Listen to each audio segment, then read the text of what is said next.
called me to, to Africa when I was a university student in Bristol. And a representative of a little South African mission, Glyn Davis, spoke at our Christian Union, and he spoke about the evangelism that the mission was doing in the townships of South Africa and beyond.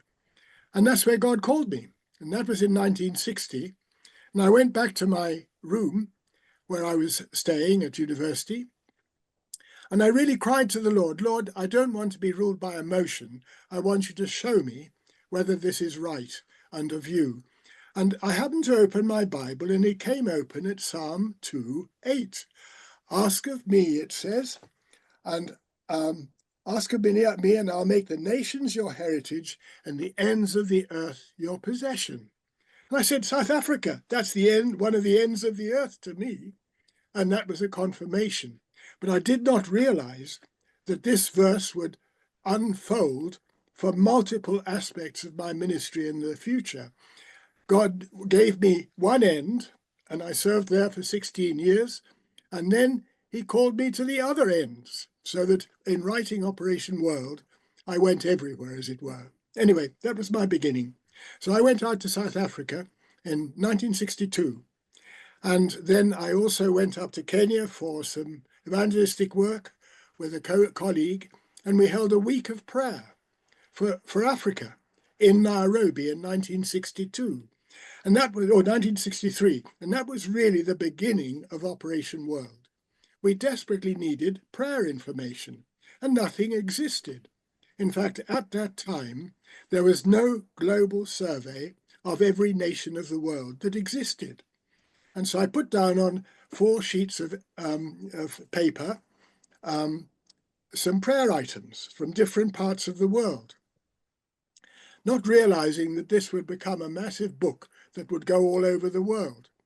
Anyway, when I got back to South Africa, the leader of our mission said, Patrick, this is wonderful what you've done. You ought to put it together into a book. And I'd never thought of that. Anyway, so he also gave it a title. He said, let's call it Operation World. And here is the very, very first printing of an Operation World, which was printed on a Gestetner wax sheeting to make that book. And we used it for some years in South Africa and other countries of Africa and Europe.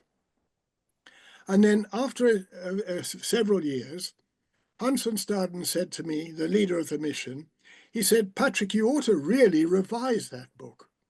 And I said, well, if I revise it, I will need to cover the other countries I did not describe in the first little edition with its 30 pages and mentioning about 40 countries.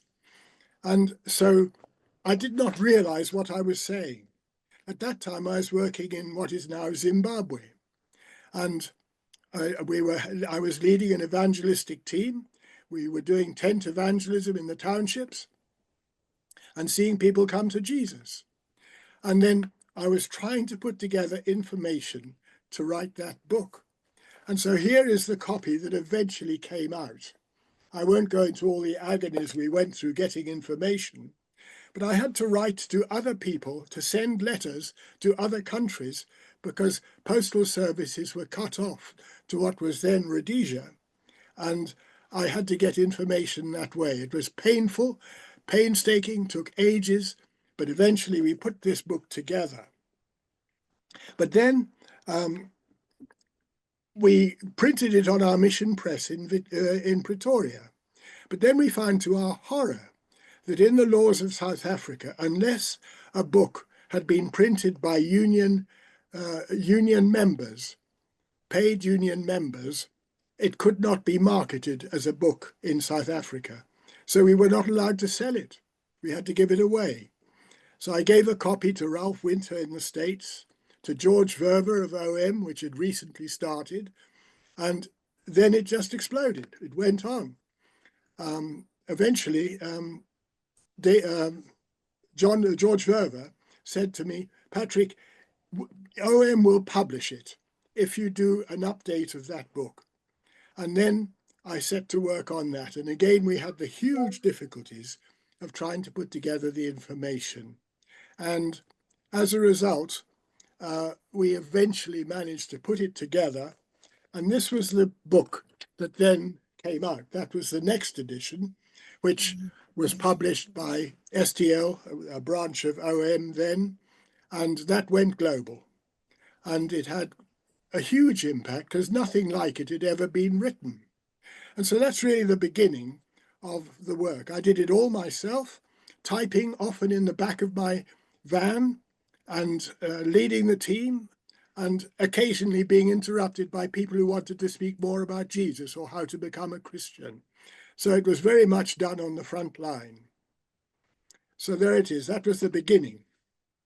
Now, you began through those travails of apartheid and postal sanctions as a result of apartheid. And of course, this is in the pre-digital era, so communication and information generally was much more difficult. But the green version that you showed us there wasn't published, or it wasn't produced in Africa. So at some point, you transitioned out of Africa. So can you share a little bit more about that part of your journey? Okay. Actually, I showed the wrong book. That was There we book go. that was, Yeah. that was the one that was done in Africa. And anyway, Dave Hicks of OM was the leader of the MV Logos. And he was so excited about the original Operation World, he took information from it to prepare prayer cards. He did 52 prayer cards of the most needy nations, and that went very widely. And many people used those prayer cards to pray for the world. And he then had the vision for me to come to the ship, to be on the ship for a year. I won't go into all the details, but then we also had an invitation from WEC International, the mission of which I'm part. And they needed a researcher to take over from their great researcher, Leslie Brierley. And he was the only person he could find who could possibly take his place. And I was coming from another mission. So I had a double invitation to go to the ship and to go to WEC. And this all fitted together. And so we spent a year on the Logos. And that's when I developed the whole ministry of trying to portray the needs of the world using overhead transparencies and speaking in conferences. We had our first Operation World conferences during that year. And then we transitioned into WEC to become part of the leadership team and helping WEC to focus on the least reached peoples and nations of the world. And so that became my dual role, doing Operation World occasionally, but also mainly the ministry with WEC. And immediately we got to the headquarters at Bulstrode in the UK. Then we had to do a revision of this book, and we then had to produce it in the first month. That was absolutely awful for me, trying to get that done. So I had a burnout as a result of all that, and it's affected me for the rest of my life, actually. But anyway, we then had this amazing ministry during the 80s and 90s as part of the leadership, seeing many great advances within our mission and across the world. And we had the successive editions of Operation World. And Jill, my first dear wife, she had the burden to write a children's book, like Operation World, but to help children to pray for the world. And that book, she finished writing it a week before she died. She had cancer, and sadly we lost her. But that book has had a huge impact all over the world, in many translations, many subsequent editions. And so we've had this privilege of being part of this amazing forward move of God over the past 60 years. So that's a bit of how we got there. Now, that's amazing. Operation World has always been a form of publishing research. So can you share a little bit more about your transition into WEC and how research played a role in the mobilization of mission sending and the mobilization of prayer? Indeed. One of the interesting things to me is that there are two major global surveys that have been done, and both are African books. They were born in Mm. Africa. And so there's always been this longing in my heart that Africa should one day be a missionary sending country. That was a distant dream in the 1960s with all the problems. But I've had the great joy of alongsiding several African missions, especially Calvary Ministries, as they've become an international mission with missionaries all over the world. And they were born in that student revival in the 1970s in Nigeria. And so that's one of the impacts of the book. But the other thing is that nothing like it has ever been written before or since. And I had the great longing that what we produced was good enough that people who actually worked in the country would be happy to use the information. And one of the things that I've found is that if somebody hasn't seen the book before, they open it up and they look at the country they know best, and they will judge the whole book in the light of the one country they know really well. And we had to achieve that level of accuracy and acceptability for every country of the world. And what has amazed me is how few, relatively speaking, there have been complaints about what we've written. Sometimes it was people who are very had weird theological views or something like that. But basically, there's been a huge acceptance, and it's been part of the development of the world mission movement. When we started Operation World, there were many countries with no churches. We hadn't a list of the peoples of the world, and we hadn't got there was so much that hadn't happened. Almost all evangelical Christians were in the Western world. But what we've seen over the last 40 years of the 20th century was this massive increase in the number of born-again Christians in Latin America, Africa, and Asia. And I believe that Operation World has had a huge part in that, as people got mobilized in prayer for the countries because they had the information. But one of the keys for the missionary development in Latin America, Africa, and Asia was that here was information that they could obtain for relatively low cost and know where to pray for and what they had to do to get there. And so I believe it's been one of the significant factors to globalize the church in its growth and to globalize the mission movement of the world and to globalize prayer. And it's been the go-to resource for many over the years. I've answered your question. Is there anything more you'd like me to add? No, Perhaps I I think could just you add tapped into it. one more thing. One decision I made was that we would not develop our own list of peoples. But I had a close relationship with David Barrett of the World Christian Encyclopedia, then in Nairobi, and I had a huge amount of input into the people's list. And so David said, this is our list. He always said, this is our list. And so this ultimately led to the Joshua Project list, which I became sort of the editor-in-chief for many years. And we've seen that develop as a major resource. So it was indirect, but I had huge influence in that. And so, yeah, anything more, Jason? Oh, there's lots more questions I would like to ask, but Okay, thank you. some of them will open up for questions from everyone else as well in the chat shortly. But I'm Yes. wondering if there's any element of the way that Operation World in these last 60 years has been impacted by and had an impact on how God has been moving. You mentioned about the great growth of the church and the birth of the mission sending movements. We've had people praying for the nations as never before in these past decades through the mobilization of intercession via many different ministries, including Operation World. Can you give us some examples to show us in the long view how God has been at work in response to the prayers of his people through these last years. Any Yeah. highlights or examples that give us the kind of the faith and the encouragement and determination to continue in this course? Okay, right. I'll give you one. I could give many, but I'll just give a real life example. In 1981, I think it was, I went to Brazil for the first Operation World conference that was held in that nation.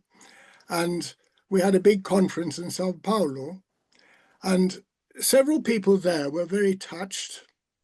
And one person, a lady, she came, I've forgotten her name now, I know it and I've forgotten it. Nadia, it was Nadia, she came to me and I remember it. She said, God has called me to go to Albania. Now that was in 1981. It was communist. They'd extinguished every evidence of religion in the country, and they claimed to be the first atheist country in the world, and with a terrible communist dictator. And she said, God has called me there. How can I get there? And I said, well, if you manage to get to Yugoslavia, as it then was, there's a part of Yugoslavia called Kosovo, and lots of Albanians live there, and you'd be able to learn the language. And then when it opens, you can go in, already knowing the language. And she did that. And in 1981, Albania threw out its communist government, and she was one of the first people over the border, and she went in to plant churches for Jesus. And she became a mother in Israel for that land, and many churches were planted through her. And I had the privilege of seeing her funeral. She died there. She worked there for about 30 years, I think, and she died there. But so many people praised what she had done, and the national television broadcast her funeral service.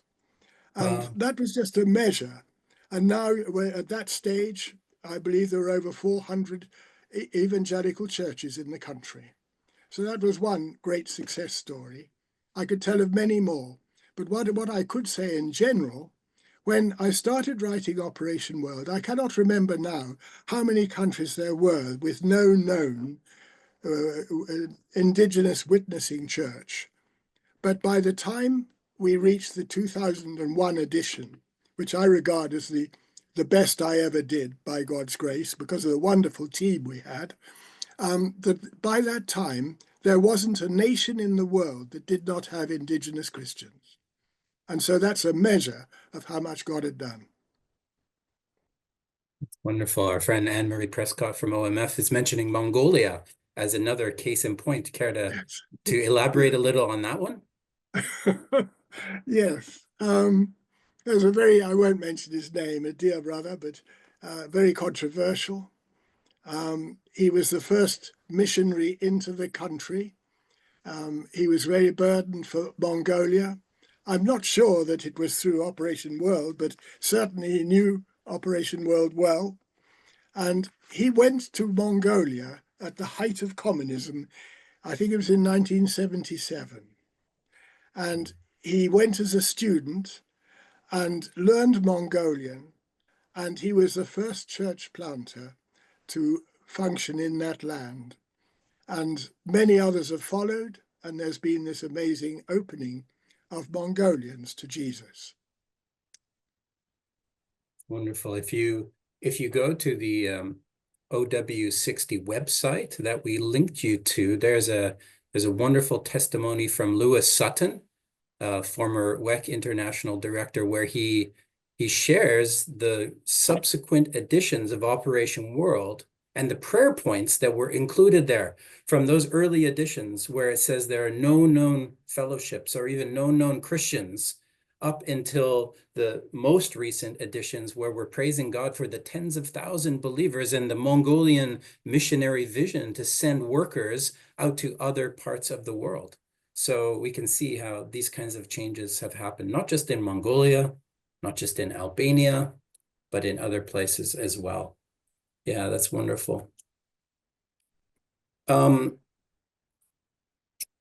Yeah, if we want to shift along, I'm wondering if there's anything that you would want to share briefly about the travails and the challenges of doing what you've done over your decades of mission mobilization and research and prayer. What were the most difficult things that made you want to throw your hands and give up?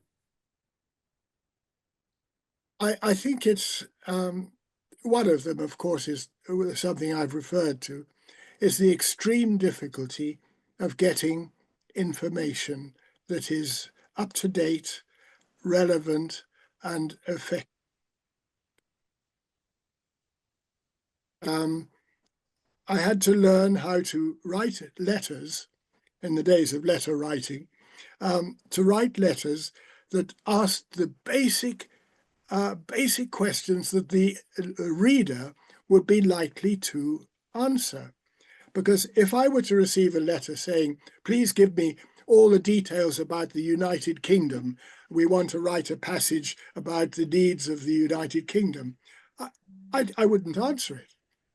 But if you ask a specific question that is relevant to the ministry of the person to whom you're writing, it often brings out other information that helps in the wider picture. And the person is much more willing to answer on something where he is possibly an expert. And so information gathering is a challenge. Another challenge I'd mention is the sheer difficulty of working with publishers. I did not know much about how to do that. And basically, the publisher wants to get as much money as possible from the book and give as little as possible to the author. For obvious reasons, they want to profit. And it took me years to learn a bit of how to negotiate that there's an equitable agreement. Because basically, we plowed a huge amount of the royalties of Operation World into our research work, into getting information for the next edition. And in the case of WEC, we also, for years, we bought all the IT equipment with Operation World royalties. And so, yeah, it's a huge challenge dealing with publishers. I think those are two Greetings things. to our friends from IVP and Langham who might be on the call right now. What are some of the joys and highlights that have stood out to you in these last 60 years? Well, I wondered if you were listening. The joys of meeting people, so many people who've been blessed. I'll just give two examples. Jill and I visited our WEC field in Senegal, and we had to fly from the Casamance up to Dakar and on a new tribes mission plane. And there were two Brazilians waiting on the tarmac to get on the plane to fly back to the Casamance. And as we stepped out of the plane, one of the Brazilians ran up to me and gave me a huge Brazilian abraço, an embrace. And he said, I'm so thankful to see you, he said. I'm here in Senegal because of you. I said, how did that happen? And he spoke about that Operation World Conference that I mentioned earlier. And then the other guy said, oh, are you the one who wrote that book? Which of course went into Portuguese. And I said, yes. And he said, well, that's why I'm here. And when you meet people like that, it's wonderful. And then another example, I was doing a tour, a speaking tour in Northeast India 7 years ago. And we stayed in a house in Meghalaya, just north of Bangladesh. And it was a house of a Christian, and they had a lovely daughter, then about 25, but she could hardly sleep that night that we were there because the husband of the lady who'd written this book was sleeping in her house. And she'd been brought up with it. Her mother had gone through that many times with her, and it was one of her treasured possessions. And so to see her whole life had been formed, in a sense, by that book. Yeah, that's wonderful. Thank you. I would imagine that we could get a lot of stories because you have also not only, you're the name associated with Operation World, but you've traveled to so many places, speaking in conferences, preaching in churches, mobilizing at mission gatherings and prayer gatherings. It'd be great to extract some more of those from you. But what I'd like to do is to open up. So if you have a question about Operation World or about Patrick, then put it in the chat and we'll see if we can't get through a few of those. And can't guarantee that we'll answer everything that everyone asks. But if you do have a question or about the legacy of Operation World, about Patrick's own ministry over the last 60 years, then please drop them in the chat. In the meantime, Patrick, you've been technically retired from both WEC and Operation World for some time now. What are the things that you've been keeping yourself busy with? And I know it's not only table tennis. So what else have you been keeping yourself busy with in these recent years? Well, after I handed over to Jason and the team, I then wanted to stand back and try and process the implications of all the numbers and facts that we'd been processing. I hadn't been able to project into the future as I wanted to. So some of you may know this book, but I then spent 6 painful years writing this book, which is really looking to the year 2050 and the years in between to try and understand what the world we are moving into is going to be like and how we should best evangelize them. And it's probably the book I'm most proud of, but that's the one I did, and we published it in 2011. It's still able to be bought, and it's still relevant. And I look at the things that I wrote. There's not a lot I would change after 14 years. And so I think it's been worthwhile.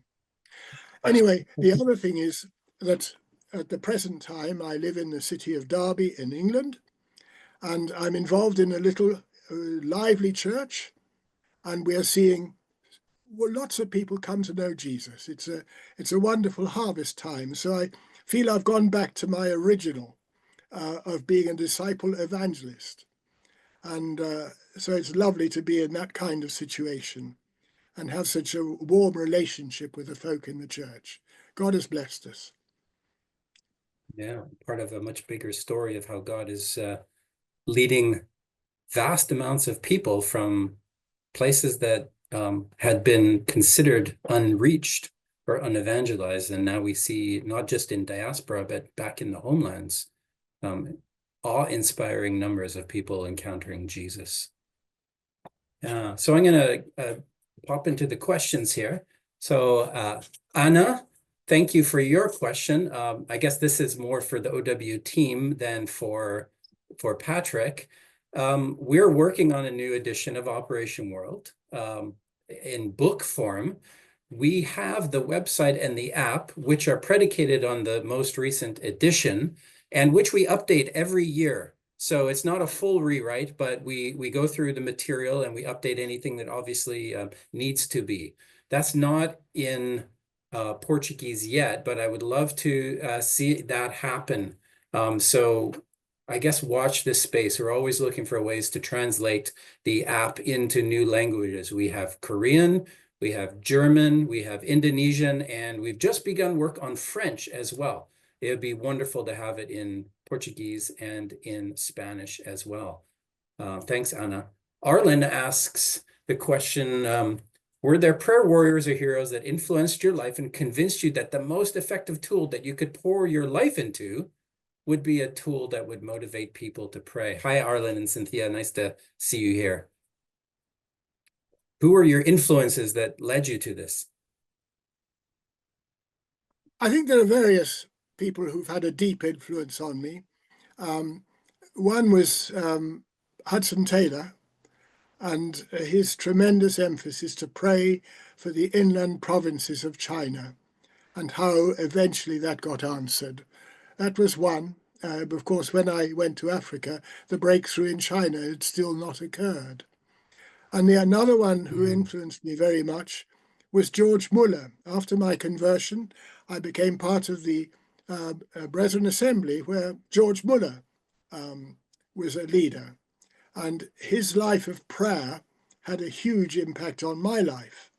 But then I went to a little mission in Africa called the Dorothea Mission, and the leader, Hans von Staden, was a tremendous man of prayer. And that was his passion. So I had these wonderful examples, and how could I be anything else? If I can just augment to that, because I know that Hans von Staden was influenced by another spiritual giant who lived in South Africa. Do you want to add anything more about that? About Andrew Murray. Yeah. He was, Andrew Murray has been well known because of his writings, but he was used of God to bring about a revival in South Africa, which actually saved South Africa from the curse of liberalism in the Presbyterian system. And he had a mighty influence. And it was in Andrew Murray's book, The Key to the Missionary Problem, where he suggested that a week of prayer for the world at the beginning of the calendar year that would be taken up by all churches everywhere would be a way to address the need of the vast numbers of unevangelized who existed at that time. So he was a prayer for the nations mobilizer, even 50 years before Operation World ever existed. Great question. Thank you for bringing that up, Jason. Great. Yeah, David mentions that he spent some time, and there's others on this call as well, working with the WCE and with David Barrett. Do you want to dig a little bit more into the dynamics of how these two African publications originally coexisted and collaborated over the years? Yes, I would. I think we both have such different networks of information and readerships. They hardly overlap. And so the complementarity of the two works is tremendous. And David Barrett was meticulous. Many people have said he was rather like a black hole. He would absorb information and not give anything out until it was ready for publication. I tend to splash it around as much as I can to stimulate further response and get input. So we also had a different philosophy of processing information. But because of our different networks, mine mainly the mission world of evangelicals, and David's was more the ecclesiastical world and the world of denominational leaders and so on, and academia. And so there's been a tremendous marrying of the two to improve both. And I would say that is one of the main factors. And I know it's happening now. And I'm so grateful for that amazing work that was done, because we focused on a specific aim of mobilizing ordinary Christians. And David had the vision of evangelizing academia by excellent Christian research. Yeah, the relationship has continued.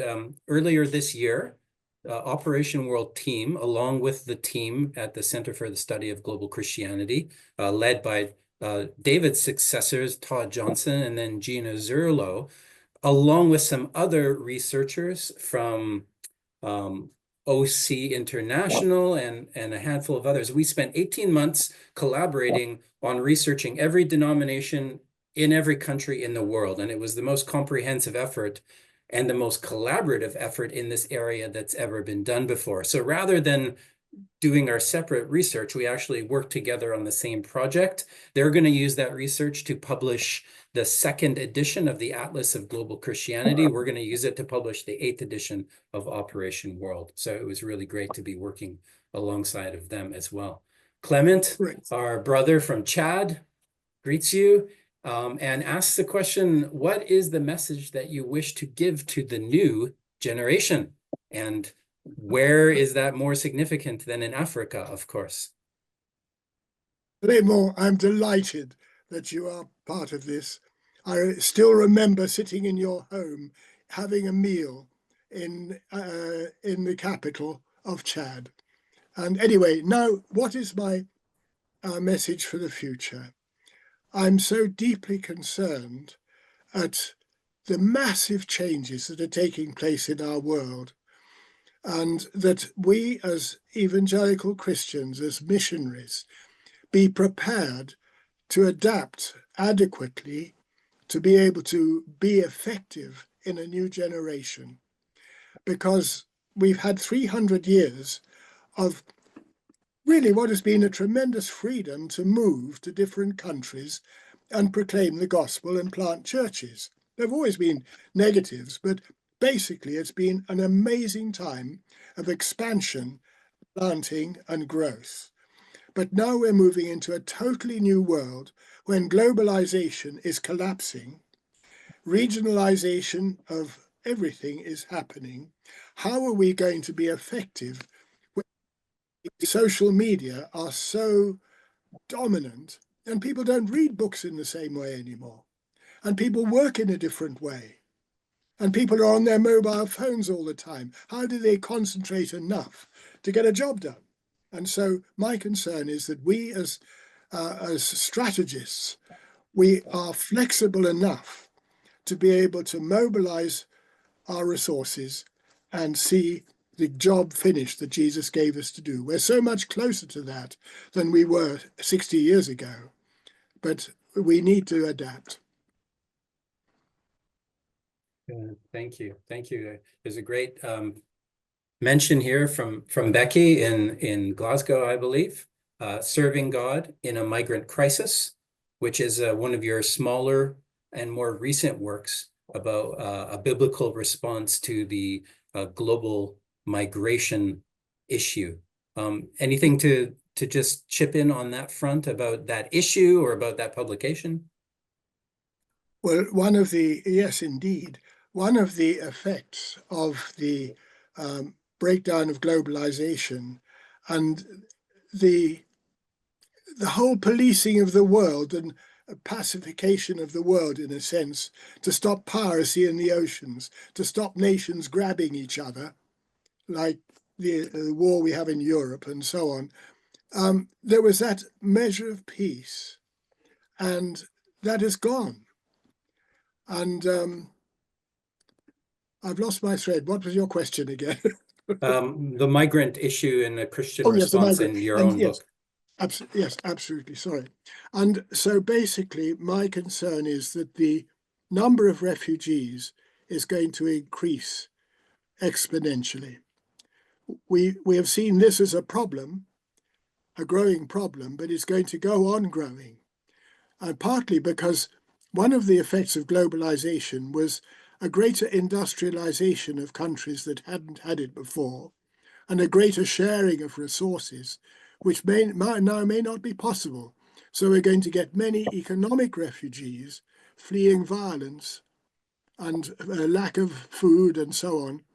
And so we've got to be ready. Whatever the governments do, they're not going to stop the migrations, and we are going to have to adapt and be welcoming as believers, whatever the whole political world does, because there are still going to be those millions of needy people.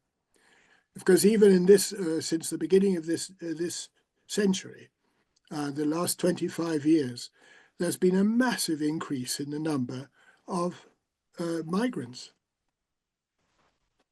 Good. Yeah, thank you.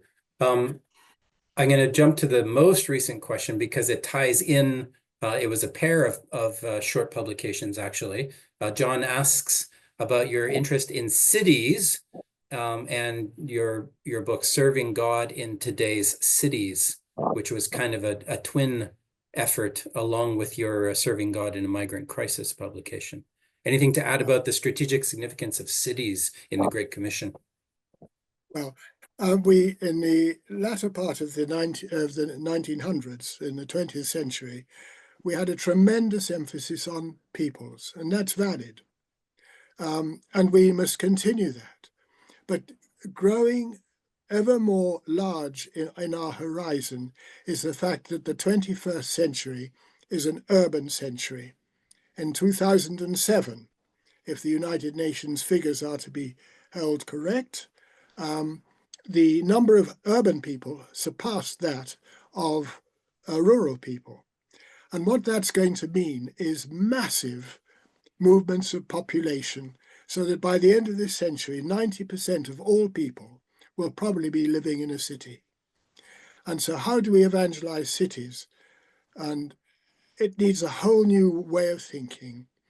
And also it's going to mean a massive change in how we handle languages. Where at the moment, nearly 7,000 languages are used in the world. And my reckoning is that we're going to lose 3,000 of them in this century. So the best way to preserve a culture is to translate the scriptures, and that has to be done soon, because every year languages are dying out, and all the richness of culture that goes with it. And this is a factor that we must bear in mind, because basically cities will force people and the next generation to speak the city language, not the rural language. And so that's another factor. And so cities are the most important focus of the main effort to win people in the 21st century. There's an initiative that was started by the IPC, International Prayer Connect, called 110 Cities. So if you search that on your search utility, whatever one you prefer to use, check out 110 Cities, where through the research work of Justin Long and Bert Hickman from Run Ministries, they worked out what are the 110 most strategic cities in reaching the unevangelized world, and they have a short profile on every one of them on that website. 110cities.org, I believe, is what it is. Charles Ballin, hi Charles, nice to have you here. He asked, what global changes have most surprised you in the church and in the world at large? I think there are probably many things. Two things I would like to mention. One is that the basic model of church that seems to have dominated thinking almost is the megachurch and the pyramid structure. I wonder how effective that's going to be in the future. And I think we're going to see many megachurches going bankrupt. It's a model that doesn't really disciple people. It entertains them, and it's very hard to have an active discipling model in a pyramid mega church situation. It's possible, but very hard. That's one. The other thing that I think has surprised me is how rapidly we've moved from a multi-meeting week for the average Christian to once a week sometimes. And so this has meant that the amount of exposure that an average congregation has to anything to do with missions or hear a missionary speaker has become very low. And so the collapse of missionary support and recruiting has been immense in many countries where there are strong churches. And that has surprised, the amount of that has surprised me. Yeah, hands up if you remember the days of the Sunday evening service when missionary speakers were a common feature. And Yes. although they were already on decline, COVID really put the nails in the coffin of that as a norm in church life, at least in the West. Yes. Auden asks, Patrick, what has been an important spiritual practice that has helped you to grow in love for Jesus over the years?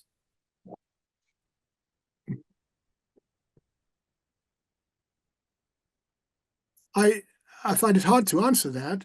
I think one of the two things I would say, one is that I've always had the longing not to end my life on earth on a minor key.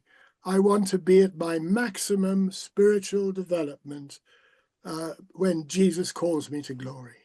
I don't want to fade away spiritually. I mean, obviously, my capacities to do things is changing, and I'm having to live with that. I'm 86 now. But I don't want my spiritual life to decline. And the other thing is, with my two dear wives, with Jill and now with Robin, has been a strong emphasis on discipling and how we've had to disciple each other. And I think the passion with me is constantly not what can I do, but how can I help other people do it? And I want to be a 4-generation discipler. Paul said to Timothy, what you've heard from me before many witnesses, teach to faithful men who will teach others also. 4 generations. And I want to be a 4-generation discipler, with my disciples discipling disciples. Very good. And yeah, that 4-generation principle in the movements, the church planting movements, disciple making movements that have seen such growth and explosive acceleration in the world today. Those are great questions. Thanks, everyone. We're going to actually pivot over now to spending some time in prayer. It would be remiss if we did not celebrate 60 years of Operation World without spending some time in prayer. So for this, I think we're going to have to break into some breakout groups at some point, but we'll begin all together, and I'll just trust that people who are passionate enough and brave enough to unmute are willing to pray. We've got a few dozen who are regulars here on our Wednesday prayer call. Shouldn't be a problem. But Patrick, as we had discussed earlier today, so right now, Operation World's country of the day is not a country, it's the whole world. So we're looking at global issues. What are 1 or 2 areas that we can spend a little bit of time right now focusing on prayer in a global framework? I'll do some short notes in the chat as you speak so that people have a point of reference. Well, I will refer to the things that have already been mentioned. I think that's useful.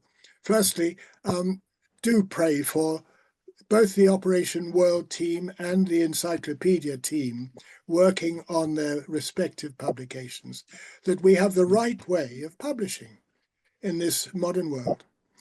And also, if I could add to that, I've done the story of Operation World, but we cannot at the moment find a publisher because so many publishers are afraid to handle a book maybe just on the shelves and not read. That's the first one I just mentioned. The second is that we need to see a missions vision restored and enhanced in churches, especially in the Western world, which has declined enormously, but also globally, that they not lose the vision.